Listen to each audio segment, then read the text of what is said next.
Ça a pris 20 ans à Isaac pour avoir un enfant. Sa mère, elle était stérile. Hein? Et lui aussi, il était stérile.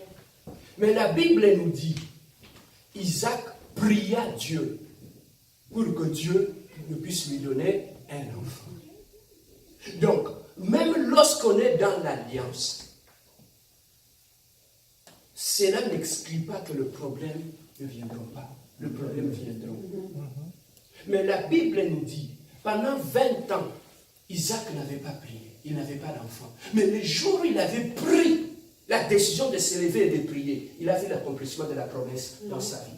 La promesse que Dieu avait donnée dans sa vie. Donc même quand tu es dans l'alliance avec Dieu, pour obtenir quelque chose, tu dois prier. Amen.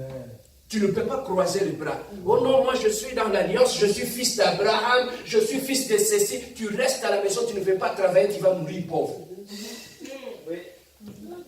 C'est lorsque tu vas travailler, lorsque le travail va rencontrer l'alliance, c'est ça qui va produire la bénédiction dans ta vie. Amen. Hein? Amen. C'est ça qui va produire la bénédiction dans ta vie. Lorsque tu es dans l'alliance, tu dois faire ta part. Lorsque tu ne pries pas, tu ne verras jamais l'accomplissement de la promesse de Dieu. Amen. Hein? Amen. Alors, dans l'alliance, nous avons vu aussi Jacob, qui était aussi dans l'alliance de ses parents, de ses grands-parents, d'Abraham, d'Isaac. Il était là. Mais lui, par contre, il était un usurpateur, un voleur, Jacob. Vit ma paix. Il a volé la bénédiction de son frère Ésaü.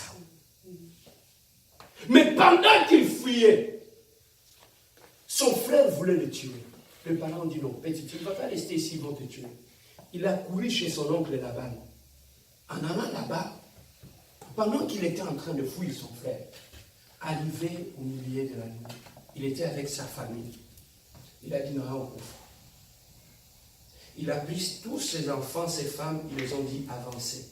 Il est resté seul au milieu de la nuit. Et au milieu de la nuit, il a pris un morceau de pierre sur lequel il avait mis sa tête. Il dormait, pas scellé, qu'il était désespéré. Malgré tout ce qu'il avait connu, il était toujours dans l'alliance que ses parents avaient faite avec Dieu. Mais cela avait fait que sa vie ne correspondait pas à l'alliance que son grand-père Abraham avait faite. Mais la Bible nous dit, au milieu de la nuit, l'ange l'avait visité. Et il s'était battu avec l'ange. En se battant avec l'ange, la Bible nous dit, l'ange l'avait brisé, la hanche. Il a dit, qui est-il?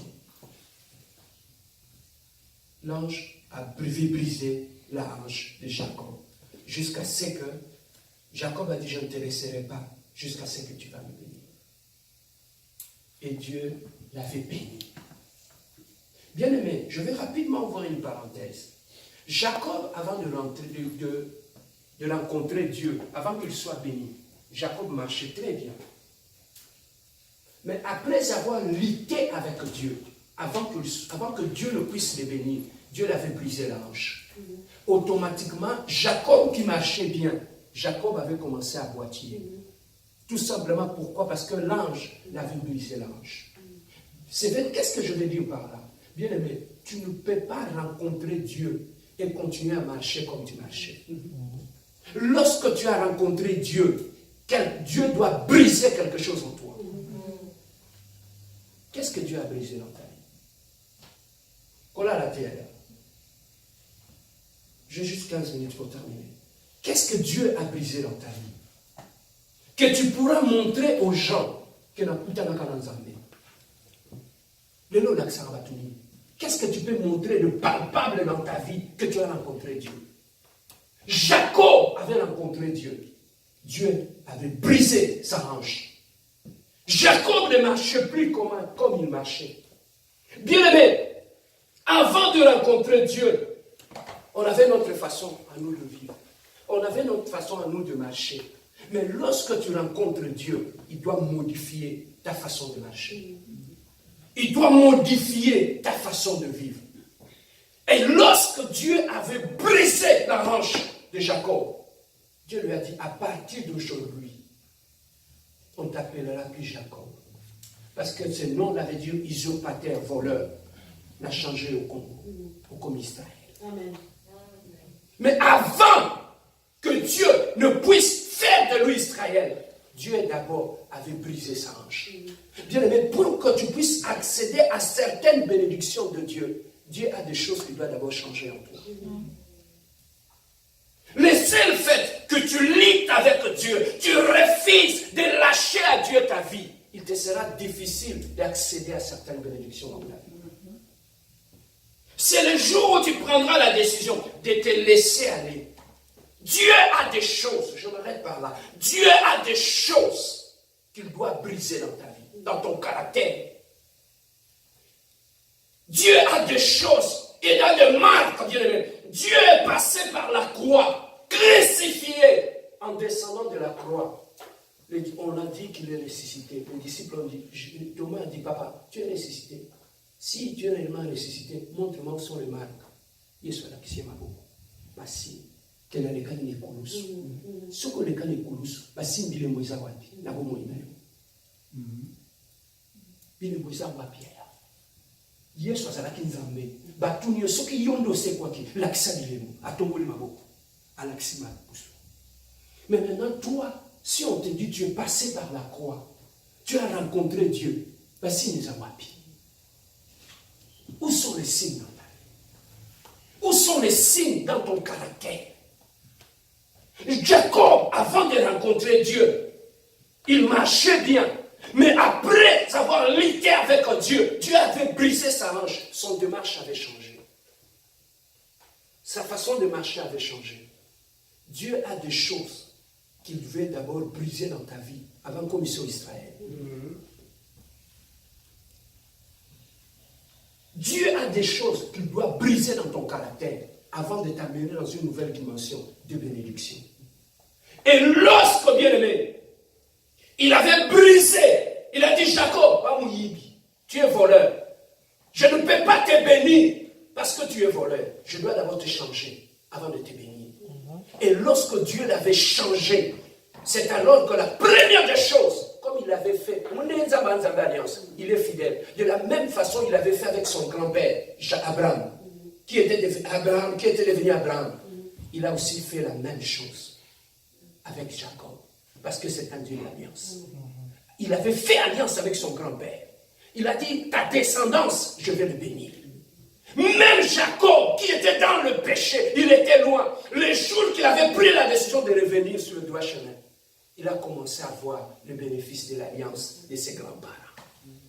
Jacob, avant la bénédiction, il ne savait pas comment il pouvait être béni. Il ne savait pas qu'il y avait une alliance dans sa vie. Il ne savait pas que ses grands-pères avaient fait une alliance. Jacob, pour être béni, il dit, qu'est-ce que je peux faire? Il est allé jusqu'au point de voler la bénédiction de son frère pour devenir riche. Bien aimé, ne sachant pas qu'en lui, il y avait aussi une alliance de Dieu. Bien aimé, dans ta vie, il y a une alliance. Lorsque tu ne sais pas qu'il y a l'alliance, tu peux aller voler une bénédiction d'autrui, croyant que c'est ta bénédiction. Mais c'est que tu ne sais pas que tu es dans l'alliance. Mais aujourd'hui, frère, Dieu, lorsqu'il avait appelé Abraham, il a dit, Abraham, sors, regarde en haut, je te donnerai une postérité comme les étoiles. Je te donnerai une postérité, regarde en bas, tu vois des sables. Je te donnerai une postérité comme ces sables-là. Il y avait deux postérités que Dieu avait données à Abraham. La postérité céleste et la postérité terrestre. Les étoiles qui symbolisaient Israël et la terre qui symbolisait les nations. Donc moi et toi, nous sommes dans la bénédiction d'Abraham. Nous sommes fils d'Abraham. Nous sommes bénis dans la bénédiction d'Abraham. Donc tout ce que Dieu avait dit à Abraham, c'est aussi réservé à toi. Mais il y a une seule condition. Si tu veux vivre ces bénédictions-là, sois prêt à obéir à Dieu. Si tu veux réussir ces bénédictions-là, sois prêt à donner à Dieu ce que Dieu te demande. Si tu veux voir ta vie changer comme Jacob, sois prêt à laisser que Dieu puisse briser des choses en toi. C'est alors qu'il changera ton nom. Dieu ne pouvait jamais donner un nom à Jacob avant d'avoir brisé la hanche. Et Abraham, et Jacob, après avoir lutté avec Dieu, qu'est-ce qu'il a fait? Il a pris l'autel. Il a élevé l'autel. En élevant l'autel, il a sacrifié un agneau à Dieu. Et il a changé le nom de ce lieu-là. Il l'a appelé Bethel. La maison de Dieu. Et lui-même dit, je ne savais pas que Dieu était ici. Papa, Allah, il ne savait pas que Dieu était là. Frère, Dieu peut être quelque part, mais tu ne sais pas qu'il est là. Notre Dieu se cache. Je vais terminer, je vais te dire une chose. Le prophète, on dit, Jésus-Christ, il est le roi, celui qui était né. Mais le roi qui était né, lorsque les mages sont allés le voir, ils ne l'ont pas trouvé dans le palais royal, ils l'ont trouvé dans un endroit sale. Ça sentait mauvais. Mais comment un grand roi pouvait se retrouver là? C'était le symbole de sa royauté. Parce que le prophète, on dit, vous allez trouver le bébé sera émailloté dans une crèche, à côté de Bébé. Frère, celui qui était là, ce n'est que celui qui a vu l'étoile qui comprendra que celui qui est dans la crèche n'a pas armé. Amen. Hein? Amen. Alors, là où nous sommes, tu peux trouver qu'on est comme ça. Dieu est ici. Amen. Amen. Frère, là où tu seras béni, là où tu vas rencontrer Dieu, ce n'est pas un endroit qui frappe aussi. Ça donne l'impression comme si rien n'était.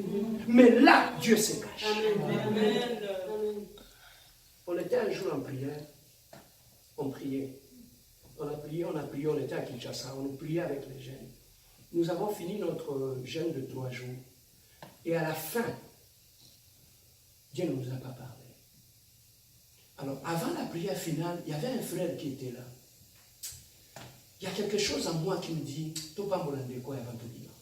j'ai dit aux amis qui étaient là, quelqu'un a 5, quelque chose, on va mettre ça ensemble, on va bénir ses frères. C'est notre offrande. On a pris tout ce qu'on avait mis dans l'offrande. Je donnais ça au frère. J'ai dit, frère, prends cette offrande-là, c'est pour toi. Donc on a mis sous tout bima. On voulait faire la prière finale, on a fermé nos yeux. Quand on a commencé à prier, le message est sorti. Dieu commençait à nous parler par la prophétie, par une sœur qui était là. Il dit, mon serviteur, je bénis tous ceux qui sont ici. Pourquoi? Parce que vous m'avez vu où est-ce que j'étais caché. Amen. J'étais depuis longtemps au milieu de vous. Pendant 3 jours, j'étais avec vous. Mais j'étais caché au milieu de vous.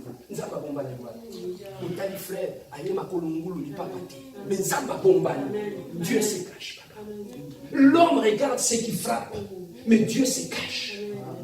Nous sommes ici, Dieu est là, il se cache. Et on a été bénis. Pourquoi? Parce que Dieu nous a dit, je suis content, parce que vous m'avez trouvé où est-ce que je suis au milieu de vous. Et voilà comment Dieu fait les choses. On a parlé aujourd'hui de l'alliance dans l'Ancien Testament. Le dimanche prochain, je parlerai sur l'alliance dans la Nouvelle Alliance. Maintenant, on va voir comment Dieu a fait. Lèvons-nous, nous allons prier. Bien, mais je ne sais pas qu'est-ce que tu as retenu dans cet enseignement. Je ne sais pas comment tu mènes ta vie. Je ne sais pas comment. Mais j'aimerais seulement te dire une chose. Sache que tu es un Dieu d'alliance. Sache que tu es un fils et une fille d'alliance. Lorsqu'on est dans l'alliance, il y a des choses qu'on doit respecter. Tu ne peux plus marcher comme ceux qui ne sont plus dans l'alliance. Tu ne peux plus continuer à vivre, à faire ce que ceux qui ne sont plus dans l'alliance ne peuvent pas le faire. Jacob était dans l'alliance, mais il avait une vie de désordre. Il était difficile pour qu'il puisse voir la main de Dieu. Mais le jour où il avait pris la décision de revenir devant l'Éternel, Dieu avait changé son nom. Il était devenu Israël. Dieu a des choses qu'il veut changer dans ta vie. Mais il faudra que tu puisses revenir à lui et marcher comme un fils de l'Alliance et marcher comme une fille de l'Alliance.